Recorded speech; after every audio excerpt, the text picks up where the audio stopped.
tonight we're absolutely delighted to have with us Dr. Ciarán Wallace, who is the co-designer of Trinity College Dublin's inaugural massive online open course. The course that he was particularly interested in was Irish Lives in War and Rebellion, 1912 to 1923, so that whole decade of centenaries that we've been marking ourselves here. He has worked on a number of other digital humanities projects, and he is a founder and convener of the Dublin History Research Network. His publications include various works on Dublin history, civil society, political cartoons, and online learning, and he has done some work too on expatriates, you know, the woman who shot Mussolini and things. So he's got a wide range of interests. Tonight he's speaking to us in his role as the Deputy Director of Beyond 2020, which will reintroduce the Public Records Office of Ireland, a remarkable but forgotten institution really, whose 55-year history became hidden by the smoke of the Four Courts fire. And now, of course, it's turned into this fascinating project to try to restore all of those archives. So tonight he's going to give us a preview of the virtual record treasury and really allow us to see, or at least to hear about some of these treasures that have been lost to the public for over 100 years.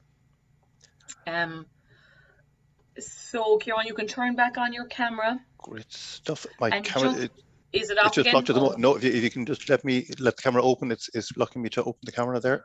Okay, hang on now one second. Thank you. I'll have to make you co-host again. I don't know Super. why it keeps doing that. We just did a tech check, everybody, and it worked beautifully. Yeah, there you go. Okay, hi, good. I think when we swapped out of the tech check webinar practicing. Reverted. So I just wanted to say, again, thank you everyone. This course is the Irish American Heritage Museum. We're based in Albany, New York. And tonight we have with us Dr. Ciarán Wallace. So I'll let you take it away. Hopefully you can share your screen. Super. Anyone, the protocol, guys, for this webinar is if you have a question or a comment, you can sort of hover your mouse on the screen and the Q&A feature or the chat feature will pop up and you can just type your questions there. I'll kind of filter those through. And the same thing for those of you on YouTube, you can type in the comments. So take it away. Good, super. Thanks very much for the invitation. Thanks, Elizabeth, for that, and very delighted to be here on the night before St. Patrick's Night. We'll be talking practically up to the midnight deadline, and it's great to be talking across the Atlantic because the project we're working on is to make a free online history research resource aimed at the general public, and it's funded by the Irish taxpayer, but it's available worldwide. So we very much want it to be used around the world, in North America, in Britain, in Europe, and everywhere. So I'll explain the background of the project and why I think, in a way, I have possibly the best job in Irish history at the moment. So to start off, let me just share this. This is the name of the project is Beyond 2022, but you can conceive or think of Beyond 2022 really as like, it's nearly like the construction company. And the construction company, that what we're doing is we're building the virtual record treasury of Ireland. So it's an odd sort of situation where we're a research group based in the university, but we're creating a thing which would be called the virtual record treasury of Ireland. And that's to be launched in June of this year. And it's to replace the Public Record Office of Ireland that burnt down 100 years ago this year.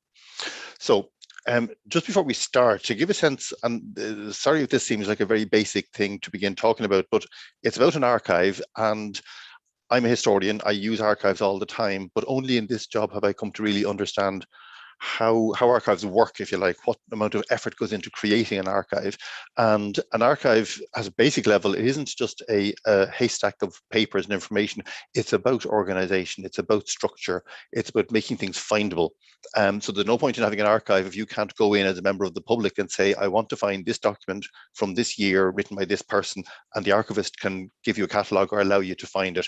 So it's all about access, it's all about structure and creating those kind of finding aids.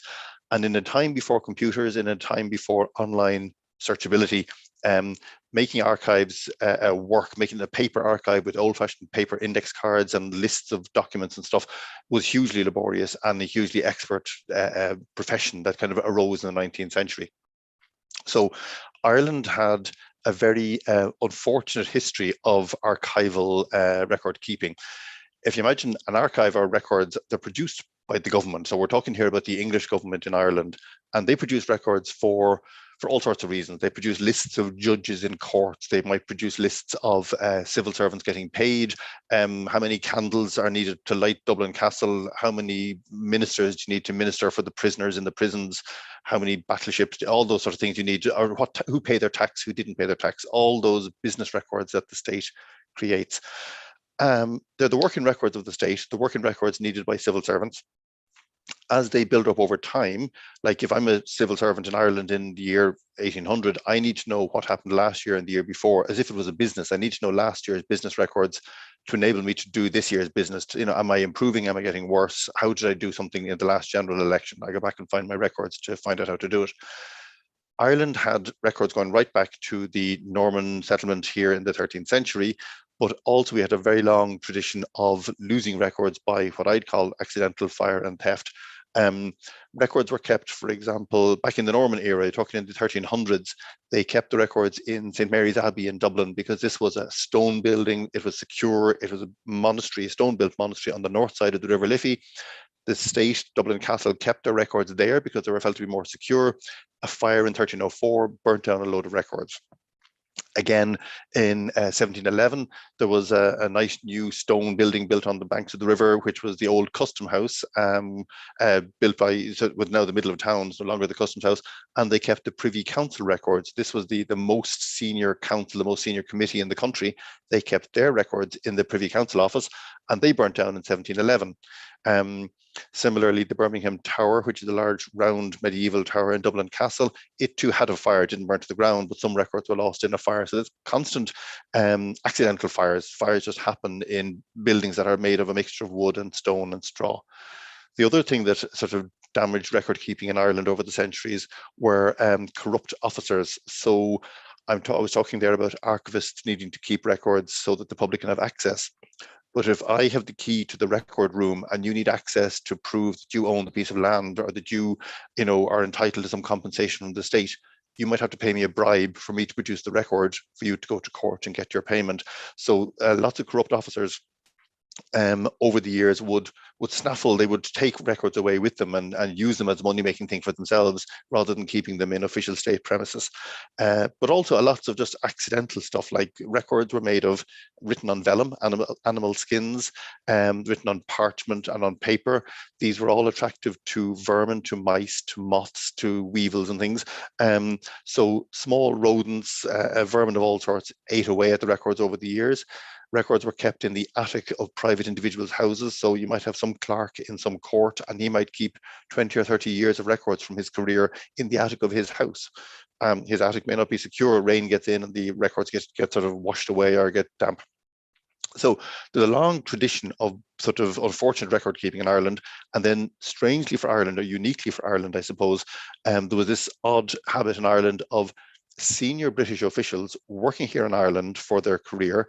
When they would finish and go back to their home estates in England, they might take their official papers away with them. So you're the Duke of Bedford or something, and you're here for 5 years as Viceroy, as the chief sort of officer in the country. And when you finish, you don't leave your records for your next successor to come and use. You take your records home as if they were your private goods. So the poor civil servants had to come after you to try and pick up the pieces, had no paper trail to follow. So a long tradition of problems of record keeping in Ireland. One of the efforts, these pictures I'm showing you here are some of the buildings that the records were kept in. They're nice, handsome stone buildings, but they were never designed as record repositories.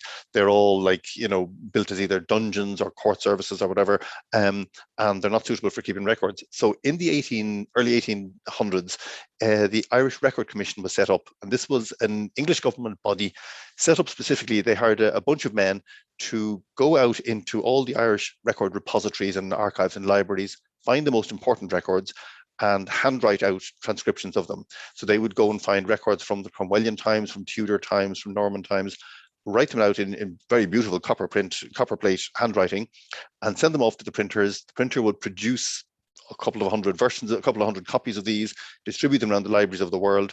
Then if the original ever got burnt or lost or stolen or eaten by a mouse, the printed copies would act as a backup, if you like. And the Irish Record Commissioners, a good idea, but bad in execution. They were a team of very expensive and egotistical men So they were paid a lot of money, didn't produce a lot of work, and they were closed down in 1830 as a bad job. They hadn't produced many copies and enough publications to justify their own existence. I mentioned the record commissioners because they turn up again later in the story. I just want to plant them in your brain now, so you're familiar with the name. So they're just showing you a cross section of the record tower. It was built like a hollow chimney. So had there been a fire in the record tower, you get this perfect draw up the chimney. It would have made a wonderful fire of records going through. So we're happy that never really happened as badly as it might have. So the good news story then begins in 1867, when Ireland gets both a building and parliamentary act for public records. The forecourts in Dublin on the river here. So this is the plan of the forecourts. At the bottom of this map, you'll see the River Liffey. This is going from west to east. The forecourts are here, and they extend the territory of the forecourts. They buy up a load of shops and little houses and alleyways to make space for a new public record office in the northwest corner of the forecourts complex. And this is specifically designed to be a record office. It's purpose-built. And so here you see, if you can make out on your screens, if you can see, there's a long back building and then a small squat square building at the front, and they're joined by a little sort of bridge, if you like. That two-part structure is really important. So that's the public record office building. I'll explain its premises. I'll show you a photograph in a moment. But they also got a law, an act of parliament, which said that every record more than 20 years old in whatever repository it was kept in the country, if it was a state record, that's court, police, army, civil service, crown offices, any of those sort of things, all those records belonged to the keeper of the records, and he could go and sort of draw them into his new premises and take them in. So nobody could quibble with him or fight and say, these are my records. The law said the records, if they were state records, they belonged to the new keeper of the records. So the building they had was this building here. This is a photograph from about 1915, but the building was built in 1867. And what you'll notice is, well, it's a nice, handsome building.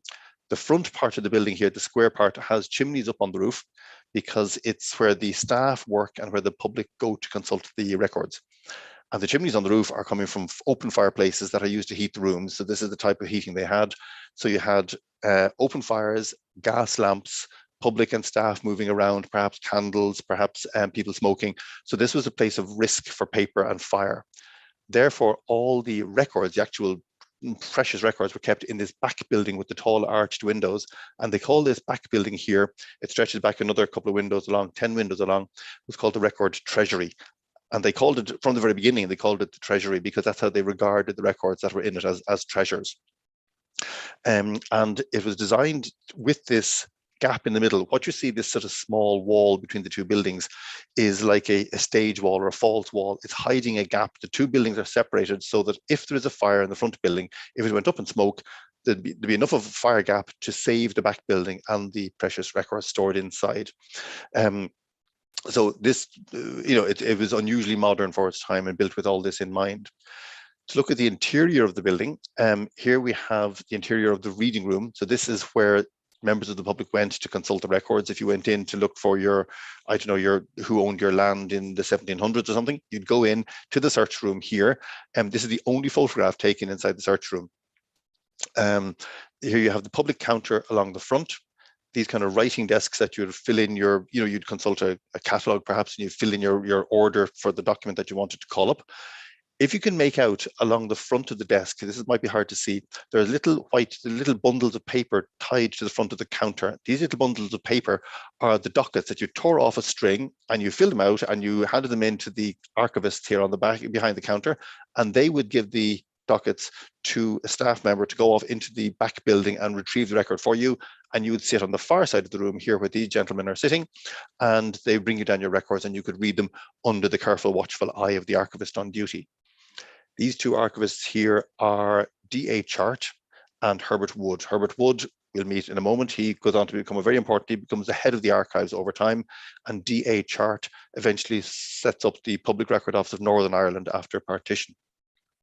So here we have the reading room. It's got no windows on the outside. It's lit only by a top skylight. And it's in sort of the middle of the building. All around those walls there are other offices. So it's kind of tucked in the middle of the building. And then this doorway here is leading into the passageway, which goes into the open void and leads through to the record treasury. So this is where your records would come through. So that's where you went to read your records. But where did the staff go when they went to fetch your records? They went through into the Treasury itself, and this is a photograph that I'm always fascinated by this. It's the only photograph ever taken inside the record Treasury. A lot of people think it's like a prison. It's 5 stories of metal floors over a stone basement. They chose metal walkways and metal stairways because they were fireproof. It's got a stone basement, again, rather than a stone floor because it's not a wooden floor to make it fireproof. Wherever they had to use timber, they deliberately used fire retardant timber. So there's certain woods burn more slowly, if you like. And they had zinc lined shelves and things to make it all as fireproof as possible. All the lighting here is natural light, a huge long glass skylight, those tall 10 arch windows down each side. And you'll see these staff members, they're called the searchers. It sounds like a 1950s sort of beat band or something, but it isn't. Actually, their job is called the searchers. And they're leaning out into the daylight to read the records, because the bays of records, where behind them are these sort of deep alleys of shelving that go right back to the windows. Those bays are just full of records and medieval rolls and printed volumes and handwritten volumes, manuscript volumes, but they bring them out into daylight to be read, and then they take them down the stairs and into the reading room to deliver to the public who want to use them. The other thing that the archivists and the staff are doing all the time is they are creating catalogues and finding aids and calendars to the different collections. So let's imagine in the bay behind this guy here, let's imagine there's a lot of King's Bench, High Court records from one of the senior courts about murder cases and rape cases and so forth, going right back for centuries. And those records have all been taken in from a court building. They've been put on shelves, but they're not nicely labeled on their spine, like volume 1 to volume 100. They're just kind of bundled. So some archivist has to go and read through them, put them in order, put them in date order, write a finding aid, write a list, so that the public can say, right, I want this document which comes from the 5th volume along, the 3rd box, and it's the 19th item in that box, so that you're not producing a whole box, you're just producing one item, and you're saving sort of wear and tear on all the hundreds of other documents. That's very time consuming, very laborious. For 55 years, the Public Record Office of Ireland did a really brilliant job of producing records, of making finding aids, making catalogues, making indexes in a time before computers, in a time before spreadsheets and photocopying and scanning. So it's kind of a hero organization that's kind of been forgotten. An example of how successful it was at this, in 1916, these photographs are from 1914. In 1916, in the 1916 Rising, the Irish Volunteers occupied, as we know, the GPO, but they also occupied many other buildings to the city centre, including the Four Courts complex and the Record Office. So the Record Office was actually taken over for the week of the 1916 Rising. It was a place of gunfire and shooting and fighting, and I think one rebel was even actually killed in and around the Public Record Office. The staff got back in after the surrender and the British Army had cleared the streets. When they got back in, they were taking over a building that had been used as a place of siege, if you like, for a week. So good were their finding aids and their organizational lists and things, they were able to put everything back in order, reshelve everything. All the books that had been put in the windows as sort of barricades were all returned to their shelves. They knew what shelf they should go on. And at the end of the recovery from the 1916 Rising, they found that one single document was all that they could not replace. Everything else was replaced or could be found, and they lost one will for one soldier from the 1850s, and they were able to identify which will it was that was missing. So precise were their records. So they were very pleased with themselves at coming out of the Rising, that they could sort of recover from that damage so easily. I mentioned Herbert Wood. He was the man on the right-hand side of the photograph. He was a career archivist, worked there for all his life, and towards the end of his career, he became the deputy keeper, or the boss of the archives. But a key document that he produced was quite a boring, nerdy document at the time, but it's really important for our story. He produced a guide to the records in the Public Record Office of Ireland. Now, there was no one central catalogue. There was no online catalogue for the whole thing like you get in the Library of Congress or New York Public Library, where you could just search everything in one go. There were lots and lots of different books. He produced this 500-page book, which summarized all the big collections: port records, dog licenses, naval records, prison records, and he could describe what's in them, what date ranges they ran for, where they were stored in the building. And it's like a guide, like a map of the building, if you like. And this book was produced in 1916. Unfortunately, it got burnt. All the copies got burnt in the 1916 Rising in Abbey Street, but he had kept a backup copy because he's a good archivist, and they produced a fresh copy in 1919, and the book came out in 1919, just ahead of the terrible destruction that we're going to come across now in a moment.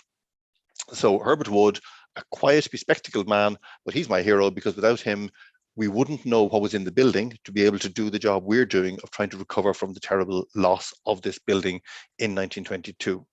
So let's just see the kind of things they were doing in the building to give you an idea of the detailed of how they knew where everything was. They produced annual reports. Here you have, this is like a map inside their annual report. It's like a cross section. Imagine they've sliced the building in two, and you can see here all these squares are like the first floor, the second floor, third floor. And these are the bays, or the sets of shelves. So shelves A, B, C, D, and they can tell you that in each bay on whichever floor, they can tell you what sort of contents are in it. So on the fourth floor, on Bay H, they know their Court of Chancery laws and landed estate court costs. Or the census records are on the sixth shelf, bays I and bays K. So tragically, we know where these precious records were kept before they were all lost. So part of my job is looking at the details of where things were, and it can be quite sad, but it is fascinating the detail that they had at their fingertips. So War of Independence happens, the truce happens, the Anglo-Irish Treaty happens, and we start going for the treaty split. So that itself, I'm sure you've had other people speak to you about it, and it's probably, well, I know in the university, that whole section is an entire 12-week module into itself. I'm going to leap over it and say that the anti-treaty forces who were opposed to the treaty, with the Anglo-Irish Treaty, they occupied the Four Courts complex on Easter, that's the middle of April 1922. What they're doing is they're recreating the 1916 Rising. It's Easter, they're occupying buildings in town just like they did in 1916. The GPO is still in ruins, so there's no point in occupying it. So they occupy the Four Courts as like what's inside the Four Courts railings is the Republic as far as they're concerned, and outside is the Free State, which they totally disagree with. And they occupy it. People are familiar with the Battle of the Four Courts as being something where it all gets destroyed. It doesn't happen instantly. They occupy the Four Courts on the 14th of April, and there's 10 long weeks, 10 weeks of just like a Mexican standoff where nothing happens, and then there's a battle. So during that 10-week period, the occupying anti-treaty garrison, they use the nice, well-lit shelves of the Public Record Office as what they call the munitions block. So they use it to create munitions for grenades because they know there's going to be most likely going to be a battle between themselves and the National Army forces outside, the pro-treaty forces outside. So the anti-treaty forces inside have got a large city block to occupy, and they got this premises here. And this from Ernie O'Malley's famous book, The Singing Flame, very evocatively written, wonderful description of life in the city and life in the country at the time. But he describes the hand grenade bodies, the explosives piled on racks, on the racks which held the records. So they're actually working in amongst the records and clearing shelves to make munitions in that nice, well-lit room, if you like. This photograph, fascinatingly enough, is taken by an aerial photographer of the Daily Mirror because, as I say, the occupation's gone on for 10 weeks. So there's enough time for British newspapers to send over reporters to see what the sus is, to see what the story is on the streets of Dublin. And they obviously hire an aircraft and fly over. So it's a very rare photograph of the Four Courts. And considering this building existed for 55 years, there are so few photographs of it. So I was thrilled to find this photograph. You can see this is the river. We're looking towards the south. The river is at the top of the photograph, the dome of the Four Courts. This is the record house. This is the administration block with the chimneys I was telling you about. And here are the tall arch windows on the long glass roof of the Public Record Office. So this is the bad news bit. So we all should brace ourselves for this. This is always sad to see. Here on the 28th of June, the National Army, the Free State Army, finally gives an ultimatum to the occupying anti-treaty forces. The standoff comes to a crisis and shooting begins. The battle lasts about 3 days, but on the third day, on the 30th of June, is where there's a huge explosion, and the Four Courts sort of goes up in one massive explosion. Immediately there's a blame game. The pro-treaty National Army forces say those guys inside deliberately detonated a mine to destroy the records.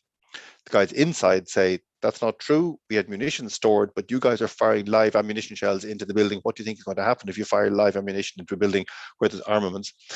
We in our project, that's not our job to sort out who did what to whom, but if you're interested in the battle, there is a very good book. I don't have any shares in this book. I just like it as a book. Michael Fewer's book, The Battle of the Four Courts, is out last year. I think he brought it out, but it goes through in forensic detail the 3 days of the battle. So if you want the detail of the battle itself, his is a very good read. The destruction was really complete. Here are some images taken from around the time of the battle. This photograph here, in the zoomed in piece here, you can see the dome of the forecourts with the dark smoke coming out. But if you can make out this paler smoke between the forecourts and St. Paul's Arran Quay, St. Paul's Church here, this white smoke we know is the smoke coming from the record office. So that's the colour of Irish history burning up, that paler smoke, that the paper was burning in a different colour. And here the quays, the streets are empty and the people watching in the distance as the battle is raging. Here's a more dramatic photograph in another newspaper. I mean, it really is tragic to see these buildings go up, and so many buildings in the city have been destroyed in the years before this. That Dublin must be looking terrible by this stage in the whole sort of revolutionary period. This photograph, I won't say I like it, I find it fascinating. This is from the UCD collection. It's taken from the south looking north. The river is disappeared between the houses, so we can't see the river, so it's hard to make out your sort of orientation. We're looking north. The dome of the forecourts is here. Nelson's Pillar, where the spire now is on O'Connell Street, is here. And here over on the left is the now roofless public record office with its arched windows. And you can see here the roof has collapsed and inside the records are just blazing away. And what they're doing is they're casting a huge plume of smoke up into the sky.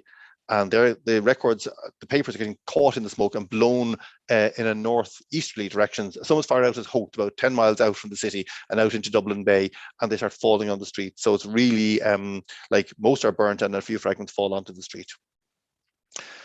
The poor deputy keeper reports in, like, the guy in charge of the archives, he's worked here for his career and he sees his entire life's work and all his team's work gone in a day in front of him. And he describes this: a fire left but tangled ironworks and blocks of masonry and the ashes of what had once been public records. So it's a tragic sight. This is taken inside the forecourts complex. And here you can see the side wall has been knocked in and all the sort of metalwork has melted. What I think has happened here, I'm not an engineer, but it seems logical to happen from here, that the shelving and all that metal fireproof stuff I talked about has buckled in the heat and it's kind of fed the records. They've slipped towards the center and it's like a self-feeding furnace. The thing has just consumed everything in flames. This photograph is quite interesting because it shows us the damage to the front building, which ironically didn't get destroyed. So the fire in this occasion happened in the record treasury, and the fire break that was meant to protect the records protected the front building where the fire was meant to come from when they built the building back in the 1860s. So this front administration block with where the staff all worked and where the reading room was, that survived.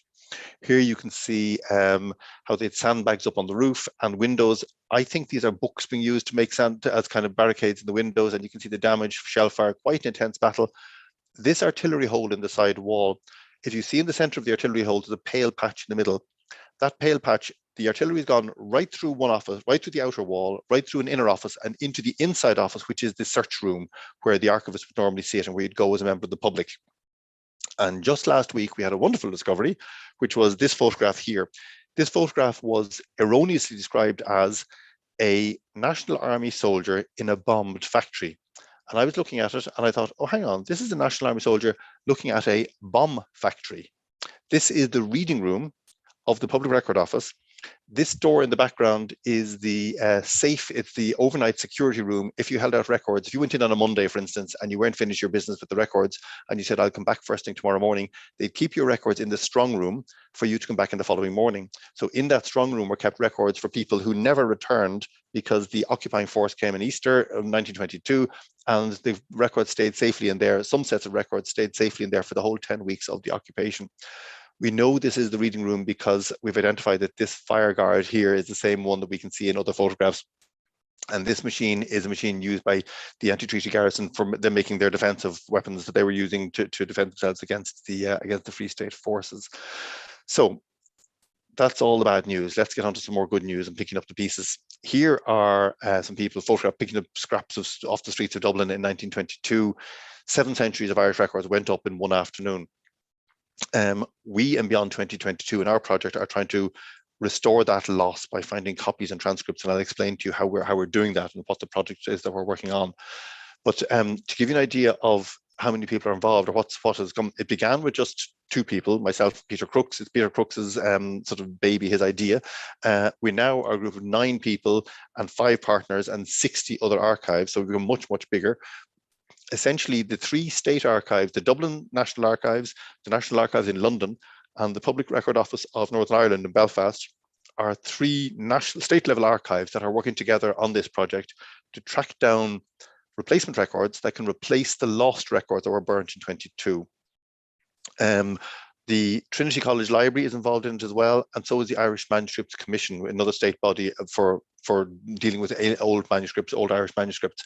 We are all working together to make this virtual record Treasury of Ireland, and this is our logo here, which has only just been launched, and you can see the arched windows is what we're trying to get out there, the arched windows of the building. And we've had the goodwill of dozens of other archives around Ireland, around Britain, around North America.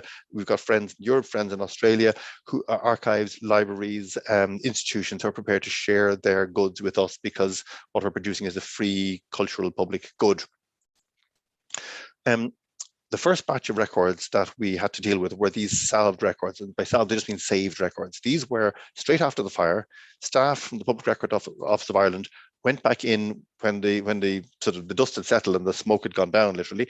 They went back into the record office, and out of the rubble they pulled about 200 parcels of records. This is out of tens of thousands, hundreds of thousands of records. They pulled out scraps to make about 200 parcels. These were burned, charred, twisted, fragmentary records. They literally wrapped them in cotton wool, labeled them as best they could, and put them away in safekeeping for about 100 years. They said, we can't do anything with them now, but the day may come in the future where new technology or new money or new skills might be able to do something with these salved records. And that moment has come now, in that there's money from the Irish Manuscripts Commission, expertise from the National Archives of Ireland. We've been able to bring some historical expertise to it, and they are doing amazing work. The conservators in the National Archives are able to take, strangely, the oldest records respond best to conservation. These are the ones that are written on animal skin, and they go like a poppadom, like you get from an Indian takeaway. They go crisp and small and shrunken. And if you go to the conservator's studio and she puts it into her steam chamber and she slowly over days stretches it and flattens it, and they stretch out. I've seen documents that have gone from like a gnarled piece of knotted poppadom into a large, maybe 1.5 foot by 1.5 foot piece of animal vellum, and you can actually read the writing on it from 600, 700, 800 years ago. So it is remarkable. The records on some of the paper records are so fragile that to touch them means they just crumble.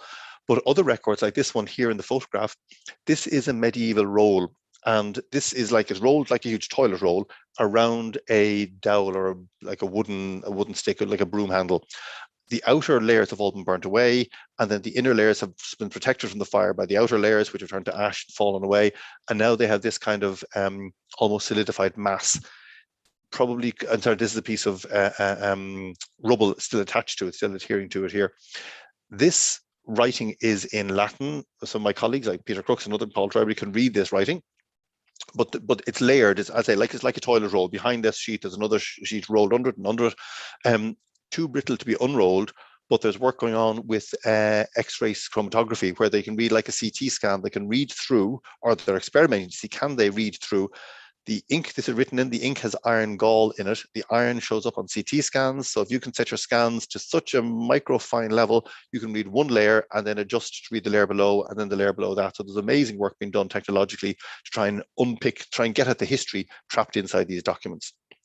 Some, I admit, can never be undone. They're just too gnarled, so that we see them as kind of like nearly like piece of sculpture.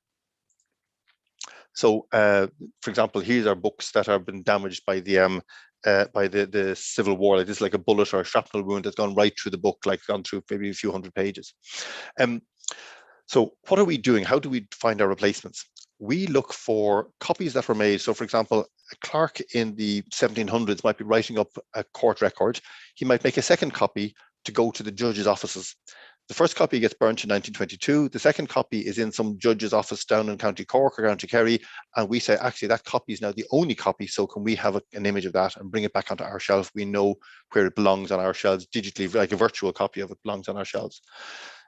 Certified copies, people who would have gone to the Public Record Office over the years and said, I'm going to get an inheritance or a will, or I want to dispute over land, and they would have asked the Public Record Office before 22 to create a fair copy of a document and stamp it as being legal so they can use it in court case, and they're in solicitors' offices all over the country. Scholars' notes, research notes, all sorts of things exist. This idea of para replacements, where records, where you have like a Dublin office writing to London over centuries. Dublin and London are sort of head office and branch office for centuries and centuries. All the records going out from Dublin to London survive. The ones from London, the letters going from London into Dublin get burnt in 1922. So one half of the correspondence survives. And from that half, you can recreate or infer what the records were describing and what was going on with the particular bit of business going on. A tiny example of this is this thing here. So this one I just like as a one single stitch. In about 1919, the Capuchin friars, the Franciscan friars in Dublin, were putting together a case for sainthood, for canonization for Father Fiacre Tobin, who had died during the Cromwellian era in Ireland. So at the beginning of the penal laws, or perhaps a little ahead of the penal laws, but basically he had died for the Catholic faith in Ireland, and they wanted to put together a case to go to the Vatican to have him made a saint. To do that, you have to produce a biography to prove the man existed and that he had died and so forth. And one of the key pieces that they wanted was, this is a document from a financial record paying 5 shillings to the priest finder who found the priest to hand him over to the Cromwellian forces. So it's a docket, it's an expenses docket, but it links priest to money to capture. And so the Franciscans at the time, or so the Capuchins, went into the record office, which is just across the road from their monastery, and they said, we're going to bring a camera in and take a photograph of these Cromwellian records. And so they took a photograph. So this document here, this photograph that you see, is a 1919 photograph of a 1665 document. Every other page, every other volume, that entire collection is burnt, gone forever. We don't know what it looked like, except now we know that the top of a page looked like this. That's how this page was arranged. And that sits, they sent their case off to the Vatican to be adjudged, but this copy sits in their file. So this is like one stitch that we can find. Other examples, going to a larger scale here, we have the Harris manuscript. So this is Walter Harris, was a keen antiquarian in the 1700s. He paid guys to write out longhand copies of records that he was interested in. So here we have a written record from the 1740s. The scribe who wrote this had in front of them a 1291 document, a document from the earliest days of the Norman settlement in Dublin. And it's like Edwardus Dei Gratia, so Edward, by the grace of God, King of Ireland, King of England, Lord of Ireland, Duke of Aquitaine, etc., etc. So it's written in 1740. He got a document in front of him from the Norman era. He's just producing a copy. It's only a copy, but the original gets burnt in 1922. So this mere copy becomes much more important. And now the 600 pages of this copy that we can say, right, we know where that belongs on our digital shelves. Another example here for the Huguenot records. So the French Protestants who were driven out of France in the 1690s, they fled to Britain and to Ireland, and they set up a home in Ireland, a very strong French Protestant community in Dublin. They left their parish records to the Public Record Office, because the Public Record Office was so safe, was so secure. They said, we're afraid they'll get damaged in our parish house. Can we please leave them to Dublin's Record Office? And they left them to the Record Office. Fortunately, when they were in the Record Office, and they were only there for about 6 or 7 years, a Huguenot scholar went in and wrote out longhand some copies in this modern copybook. And then a couple of years later, he saw the Record Office burned down, and he went to his records and he wrote, this book was destroyed in the Great Fire of the Record Office in 1922, and he left this copybook to Marsh's Library in Dublin. So we go to Marsh's Library and say, we understand, and they find it for us. They say, we've got this thing, do you want it? So they give us images of this. So this constant flow of little stitches coming in. Wills, Sybil Kirkpatrick was a woman who did a lot of work on medical practitioners' wills of Dublin, and she tracked down a couple of 120 wills in the 1910s and 12s. And here we have one of those dockets. Do you remember I told you the dockets that hung at the front of the desk that you had to pull off to hand in to get your books produced? So you can see here, this is a docket, and there's a corner is torn where it was ripped off because she pulled it from the nail at the front of the desk, and she filled in saying what she wanted. There's her name and address, and they produced the will, and she transcribed the will into all these copybooks, and we photographed all these and put them into our record repository, our digital repository, which will be launched in June. More and more examples here. So here's a funny example where a set of records, I'm just going to watch the time here, move on quickly, but a set of records which were stolen from Dublin Castle in the 1690s, well, they were borrowed and never returned, ended up in Philadelphia. 6 volumes of state records just were shipped off to Philadelphia, never returned to where they should have been back in Dublin Castle. They therefore survived the fire. In the 1860s, they were discovered in Philadelphia, sent back to London, transcribed in full in London. The originals were sent to Dublin. The copy stayed in London. The originals in Dublin got burnt in 22. We can find the copies in London and image them. We discovered actually only 5 of the volumes were copied in London. The 6th volume never left Philadelphia at all. So the Library Company of Philadelphia have very kindly given us the digital images of the original. So now we can reunite the 6 volumes online for our June launch. You might remember I mentioned those Irish record commissioners, the guys who didn't do enough work between 1810 and 1830 in transcribing. Well, it turns out just as they were closed down in 1830, they had a ton of stuff ready to go to the printers that never made it to the printers. They sold off all these manuscript handwritten copies. They're scattered all around the globe. California has some, Trinity Library has some, Royal Irish Academy, Maynooth University, National Archives. There's 350 volumes of literally millions of words, dozens of millions of words of Irish history, transcribing from the Tudor era, from the medieval era, from the Stuart era, written in beautiful copperplate handwriting and in bound volumes that we can now image and bring into the system. So we have friends all around the world feeding stuff into us, and we've got sort of detective work going on, if you like, all around the place. One of the key things that's happened for our project is unrelated to us, in a different part of the forest entirely. An EU-funded project was developing new software, artificial intelligence, to read automatically handwriting and to transcribe it. And you think, how could this possibly even happen? Well, it does happen. It's a product called Transcribus. It takes a bit of work to train it to read handwriting, but it can read handwriting to a surprisingly accurate degree. You can train it to read, well, certainly copperplate like this is not a problem for it at all. It's 85%, more than 85% accurate on a first pass through, but it's good enough that you can, if I photograph a 600-page handwritten document and put it up online, it's not much use to you as the user, because you have to read through every single page to find one reference to your granny or to your home place, whatever. But if it's searchable, well, then you can search through it and make some use of it and do some history or some genealogy on it. To do that by human transcription is extremely expensive and time consuming. To do it by machine is, even if the machine is not perfect, but almost perfect, it's far greater step forward. So all these millions of words are now findable and searchable because of Transcribus. So we're a member of the Transcribus consortium. We pay a fee to them every year, and they are transcribing tons and tons and tons of records for us. So let me just stop sharing now. I just want to show you 2 things. If I go to, bear with me now for 1 second while I just change my screens here. And are you now seeing, and hopefully you're going to see this, you're now seeing a virtual reality model of the Public Record Office.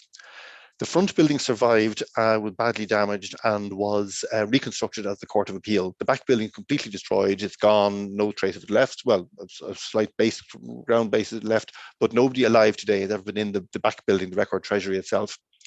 So we have used photographs and building records and so forth to reconstruct this virtual reality model of the building. And this is like an exhibition to allow people to go into the building and to experience it. So if I can just bring you to inside the building here, we're going in, seeing it as it would have been seen before the battle, before the fire of 1922, in through the front door and into the reading room here. So this is where we saw the archivist sitting behind the desk on the right. And this is where we would have then seen the damaged wall and the soldier with the machine for the bomb factory and so forth. And here we can see the books laid out and where the readers would have sat. This function, this virtual reality function, is kind of like an exhibition. It's to allow people who might have no background knowledge of it, want to just get a sense of it, or to allow younger users to get in, or school pupils to go in and to experience what it was like to be in this premises. And it's a way of sort of engaging a different audience. I'll show you the actual website itself and how you can look up documents. But here we are inside the Records Treasury, and all those shelves and all those things that we have to fill, all those empty shelves of records. So this is a great challenge for us to fill as many of these as we can, and we're filling huge amounts. I'm going to jump back out of this VR model because I want to go back to my slideshow here, and just, sorry, bear with me on all this. Thank you for your patience. So if we're back on the slideshow now, the virtual model of the search room, and that's based on the photograph that we saw, and the virtual model of the interior of the Records Treasury. When I first saw this still photograph, I thought somebody had colorized a photograph of the original building. In fact, it's an entirely new creation done by our VR designers and our computer science colleagues, which is a great thrill for us. But So that whole VR thing is like a web experience that you can sort of enjoy and play around and move around the building yourself and discover it, because no one, as I say, has been there in 100 years.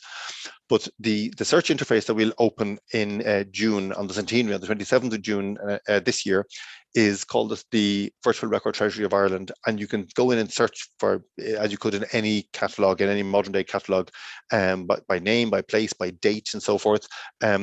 You can look up, so we're offering you ways through the collections. We've got 150,000 growing lines of data, of replacement data that we've already found. You can search through space, through the VR model, by searching along a timeline. You can look at maps of all the data that we found, all the words that are converted into computer data, call up records and see. So, you key in a search term and up comes the document that you want to see, and you can get to see it on screen and examine the record and read it yourself and look at a transcription of it. And if a volume, let's say, is part of the volume is in London and part of the volume is in Philadelphia, it'll bring the two together on the screen. You can place them side by side. You can kind of reconstruct records that haven't been together since 100 years ago, because the copies have been scattered all around the globe. So you can pull the feathers back together if you like. Some records we know, some sets of records we know we have much greater detail on. So for example, when we began our work, we knew that the medieval exchequer records from about 1250 to 1400 were all burnt in the Public Record Office, but we knew that there were perfect copies in London, in the National Archives in London, because they were sent over to London for audit purposes every year for 150 years.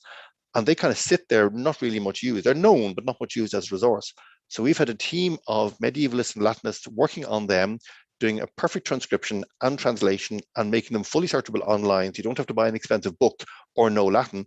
You can go and engage with these documents, read them, look through them, and you might think, what could be more boring than a medieval exchequer record from Latin? Well, actually, we're finding fascinating things in this. For example, one of the stories we got out of this was a reward paid. We looked at a priest finder earlier on. A reward paid to a guy from Wexford for bringing the heads of Gaelic chieftains to Dublin Castle, and he actually got a headage payment of, I think it was 5 marks, a mark per head, or like a shilling per head, for bringing the head. So basically, bring me the head of, so this is happening in the medieval period in Ireland. So hunting the heads of chieftains, and you prove you got the chieftain by bringing his head to Dublin. But also that level of almost complete reconstruction of one series that we have for the medieval exchequer, we also have that for the Cromwellian surveys of the land seizure under the Cromwellian period and the 1766 religious census. The 19th century census is burnt, we can't get it back, but there was this amazing census done in 1766 of all the Catholic and Protestant heads of householders in the country, and a large amount of that has survived, and we've tracked it down in every corner of the country we can find it in, and we'll have that fully searchable online for sort of huge genealogical interest and local history interest as well. So keep an eye out for us. We'll start our publicity heading down towards our launch on the 14th of April, the centenary of the occupation of the Four Courts. You can follow us online as Virtual Treasury on Twitter.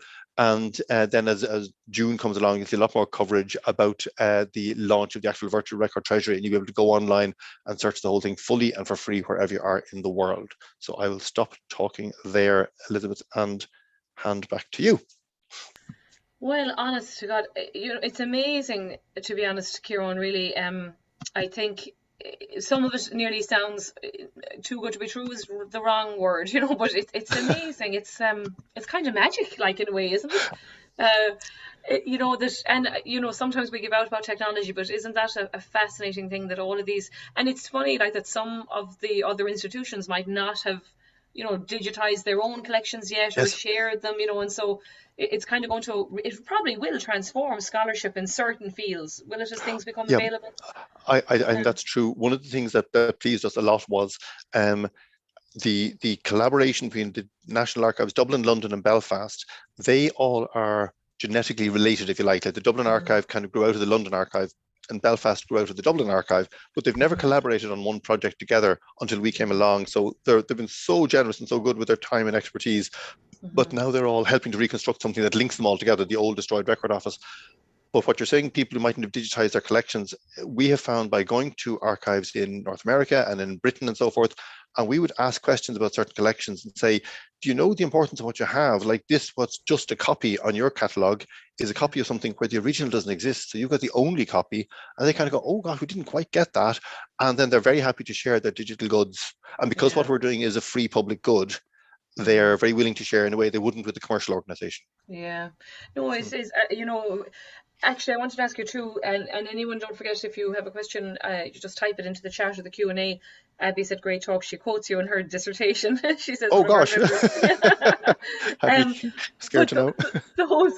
those early the Mills photographs that you showed, that Mills collection, who was Mills, or isn't it funny that there was only one photo? Yeah, I just find it amazing that, considering the building was so well used by the public and so important, that there's only one set of photographs. Mills was the deputy keeper, and he retired so he was again a career archivist, rose to the top of the building, rose to the top of the tree, if you like, and he retired in 1914.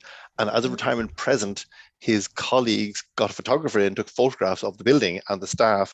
And I've only shown you 2 or 3 photographs, but there's photographs of teams of men standing outside the front door, and photographs of teams, it's all men. But there's lots of teams of groups of workers and searchers and things.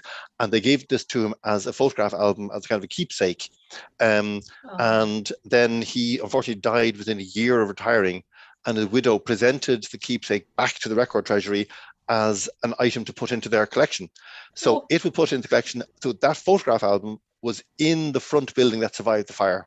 Wow. Thank God it wasn't housed in the back, Because it wasn't housed in the back. Absolutely. Geez. Isn't it funny? God love them, they died so quickly after retiring in those days. They did. They worked from the bone. Yes, absolutely.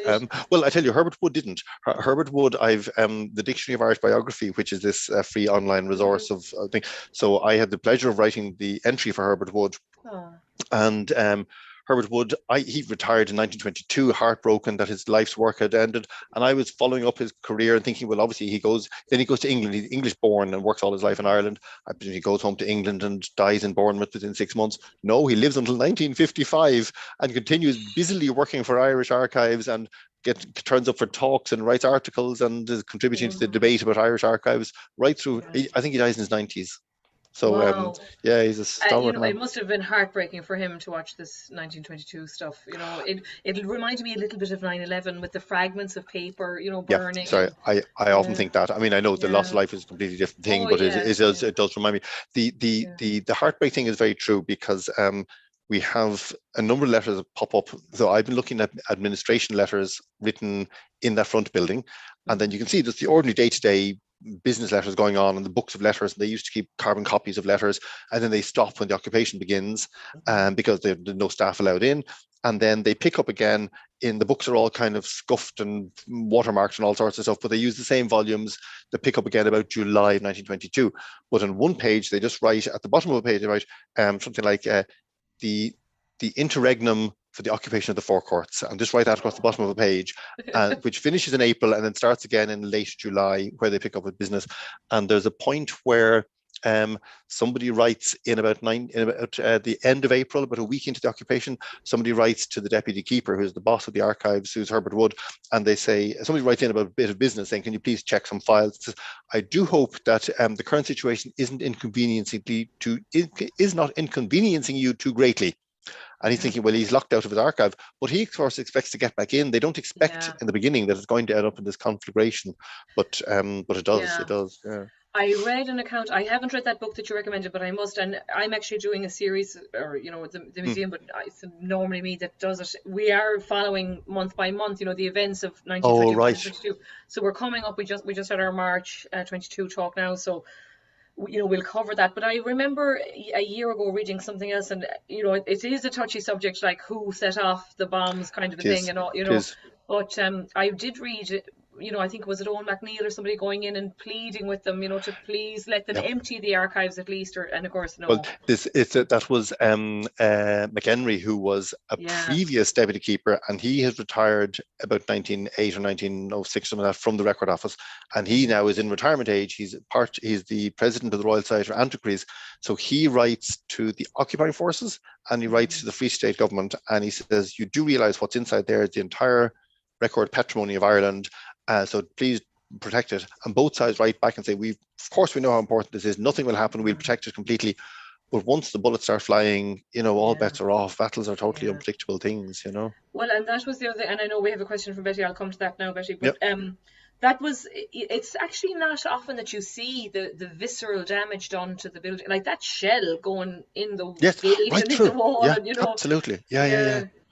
As someone who has studied this like for 20 years, you know, I don't think I've seen those photographs even, you know, and so it's amazing. What I have found is, and this is not to be critical of any of the any of the photo archives, because there's so many destruction photographs of Dublin between 1916 and 1921 and 1922, they can get mislabeled very easily. And because we're just focused on this one building, I now know most corners of the building, and I can say, no, that brickwork is wrong. That's not 1916, that's 1922. So on one or two occasions, I've been able to find, and Michael Fewer has done the same. The guy who wrote the book has identified a few that were misidentified as 1916 destruction, but they're actually 1922 destruction. God almighty. So Betty asks, will any of the Ireland civil registration from 1845 to 1913 be included? Now, they were never in the Public Record Office of Ireland, so they don't sort of qualify for our work, but they do survive. I mean, have you seen that genealogy.ie website, which is the one? So that's an important website, sponsored by the state, and you can look up civil registration. They add to it all the time, but I think it's called it is Irish. It's just genealogy.ie. I think it's Irish genealogy. Yeah. Irish genealogy.ie. Like a lot of the parish records and stuff, I guess, are on that. You know, as you said, this is purely state. A lot of legal stuff, Ciarán. A lot of legal stuff. Just going back to Betty's question, the sort of state records of birth, marriages, and deaths, not the religious ones, but the ones actually your official birth certs and stuff, they were all kept in the General Register office, which was a different part of town and a different building. And from time to time, the General Register and the Public Record Office kind of fight over who owns certain sets of records, but by great good fortune, they never put those into the forecourts, into the Record Office. They were always kept as a separate collection. Okay. Yeah. And did you say that we did lose the census? Yes. So particularly at famine era, those 10 tragically. years. The 19th century statutory census, so this is the census we think of as the modern census, which goes through every person in the household, began in 1821. Well, there was some kind of half attempt in 1813, but 1821 really is the first census, and then 31, 41, 51, and so on, up through the years.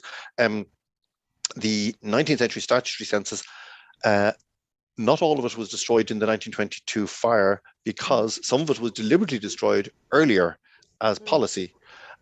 Because they had collected the census material from family households, and they said, we're using this just to create statistics to count men and women, adults and children, hospital needs, education, and so forth. And we promise you the rest of the material is not needed. We're not invading your privacy. So when they'd extracted all the statistics, they pulped the actual records for some decades. And then during the First World War, I think in 1918, they pulped, or 1917, they pulped records from 1891 and 1881, I think. I might have that wrong, but basically there were only some decades worth that were in the building in 1922, and they were burnt and gone. They the reason there's no real sort of copies of those is they were considered as private documents, so you couldn't go in and just send in a staff member and say, I want to copy out 500 records of these, you know. Ironically, the census became important because in 1909, when the old age pension was introduced, there was no way of proving you had to be 70 years of age to get the pension, and you couldn't prove that you were 70 years of age because there was no birth certs in Ireland at that earlier period. So the only way to prove you were 70 years of age was to say, I appear on the census from 1851. So you had to write into the Public Record Office and say, can you please look up my family, my name, my townland, find my mother and father's address, and see me as a toddler on the census, confirm that, and give that to the pension office, and they'll give me my pension. And they were flooded. They had to take on extra staff, suspend all of the business, and for about 10 years, they were doing nothing but handling pension inquiries. And all those little dockets that they use for those, the National Archives of Ireland, the current National Archives of Ireland has put those up online, so they're searchable as a resource. So it's like a strange sort of Raspberry Ripples. Some elements have survived of that lost census records from those OAP claims. Yeah, it's incredible. And so birth certificates, when did you say they came in? 1863 or 4. Oh yeah. Yeah, births and marriages came in. I think birth, marriage, and death came in at the same time. So so the very first parishes, you know, are hit and miss with the records. Yes, they are. You know, Church of Ireland parishes are much better, but Catholic parishes are very hit and miss. Yeah, sure. And, you know, it can be, you know, we talk about this all the time at the museum. We have a genealogist once a month, and, you know, handwriting and transcribing and no standardization of spelling, of course, and Absolutely. the reuse of names, like the kid died, God bless it, you know, and then the family reused the name the next year. Absolutely. You know, Confusion. awful nightmare, yeah. Thank God I'm not a genealogist. No, I don't envy them. Yeah. So I don't think we have any other questions, but feel free, guys, in chat or questions. I should tell you, Patricia said this was totally fascinating. She's very excited for this to help in my genealogy search. Good, and, thanks so much. Delighted to hear it. But, you know, it is absolutely, I'm fascinated by the earlier stuff, that medieval, you know, you never know what kind of will come out of that, you know. So, well, this is it. So in an odd way, like, we're funded by the Department of Culture. And we're funded as part of the Decade of Centenaries. So we're part of this whole 2022 business. But in a way, we're doing this reconstruction job on opening the door to a deeper Irish history. So there's this terrible moment of cultural catastrophe. Now, people died as well, and nothing compares with the loss of life. People were terribly mutilated and wounded in the battle. But from a cultural point of view, it was the biggest cultural loss, I would think, in the 20th century in Ireland. But the work we're doing is like going past that pillar of smoke that shrouds the whole forecourts and peering through the smoke and saying, look, there's more there, because until recently, and I'm not saying this to praise us at all, I felt the same myself when I was working on my PhD and so forth. It's like so many records were not available because they were lost in the forecourts, and people thought everything was in the forecourts and that everything was lost in the forecourts.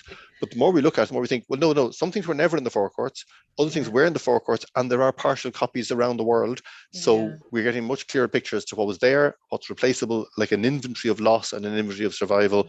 But it'll stretch back to, like, we were getting tons of stuff in the 19th century. If people go onto our website, if people are interested in like local history and so forth, the grand juries, for example, so the grand jury was there before the county councils. So the grand jury was like your local county or barony, well, like American grand juries, you have the same tradition, local elected sort of local government. Tons of grand jury records were kept in the Public Record Office. They survive scattered across county offices all across the country today. But we put on the Beyond 2022 website, you can go on and look up grand jury records, and there's a very handy booklet you can download explaining how the grand jury work. It's there for free. It's just a PDF you download, and a list of where the grand jury records are kept in archives all around the country. So if you're interested in hunting, you can find names of people. It's not lists of names, but you'd often find names of places, names of towns and parishes, certainly, and maybe individuals who were boarding out children, or who are working for the county council, for the grand jury, or who were gravelling roads and getting paid. So there's lots of names and local information, kind of rich stuff built into the grand jury stuff, and that's on the website there for free. Well, and you know, you bring up an interesting point. Sometimes you don't know what kind of ancillary information that's actually going to be more interesting than the thing you think you wanted, you know, in these kinds of records, you know.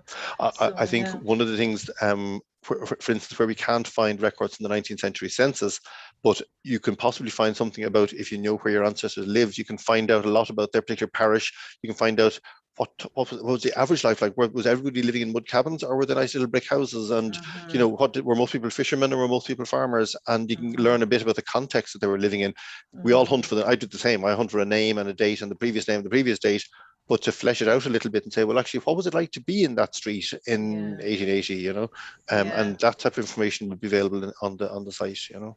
And are there many working on that? I mean, it's a phenomenal project. Even to design the virtual reality stuff, which is kind of scary for me, but I'm a bit of a Luddite. But there must be a huge team of you in there, is there? There's, I think we're now up to, the virtual reality is a commercial company that comes in and does it with us. So they've got their own team, about 5 or 6. There's 9 of us on the project, between historians, archivists and computer scientists. And then we have people in the National Archives and in like in the 3 main archives. So I suppose of people who turn up at our regular weekly meetings, about a dozen of us now at the moment. So few, like, in a way. But then, as you said, you're using all these, you know, the steam lady with the vellum, and you know, there's all these other people out all the other people, exactly. Yes, the steam lady. I'll tell her that's she's fascinating. Zoe Reed. Well, it just reminded me of like CSI or something. You know, I think yes, there is this. Yeah. God, it is incredible. Yeah, fascinating stuff. Yeah. So we're excited to get it launched, and we're curious to see what people think when it is launched. It'll be launched on Monday, 27th of June. It'll be launched from Dublin Castle, so there'll be a lot of press coverage. You'll see it on Irish Central and whatnot. And as I say, it'll be there as a free resource. So it's amazing. you know, We'd love to see people use it. And it'll obviously go on beyond the 10 year, because you're still finding things. And well, absolutely, yeah. When I saw Australia, I was like, my God, what are the Australians? But obviously, copies were sent to places. Yeah, it's interesting, and they've got like transportation records and things over there. So people who transported out, their prison records would have gone with them to the prison in Australia. The original prison volumes, some survived, some were burnt back in Ireland, but the ones that were like the Australian records can help us understand what the Irish records contained, what to fill them in. But no, you're right, we're finding some big collections now, like the Library of Congress. The Library of Congress has large collections of Irish parliamentary records, copies of Irish parliamentary records. The originals were all burnt in 22, but these copies were sent out over the 19th century sometime by interested historians. And Library of Congress are, it's not tied down, but they're quite happy to share their sort of resources with us. We just haven't got enough time and people to bring it all on board for the centenary. So we'll launch a lot on the centenary and then keep rolling after that. Rolling. Well, and as you said, maybe the Americans don't know what they have, or other people don't know what they have until you find out where it's gone. Absolutely. No, it's absolutely fascinating. I think it's one of the. We've always been a great country, thank God for appreciating like our heritage and culture. And I think this centenary series, and I know it's been tricky sometimes trying to deal with the memorializing side of things and, commemorating and of course partition now this year and stuff, and the Civil War coming up. Even myself, trying to give those talks and trying to stay a little bit objective, yes, it is hard. Difficult, I agree. But this project is so worthwhile, and to see the cooperation, as you say, between Prony in the north and ourselves and Great Britain, it's fantastic. So it might be a sign of things to come. Well, here's hoping. And it's been a strange thing, the fact that we have the two Civil War parties in government together at the moment for the first time ever. We think, well, there's a kind of a nice neatness there that no one party can say, oh, you're favouring this one side of the argument over the other. We're about we did it. We did it. Exactly. Well, and as you said too, it's going to open up a lot of the. No, they weren't lost in 1922 in the Four Courts. Somebody else lost those records. Yes, there is. The truth is often more complicated. That's very true. Absolutely.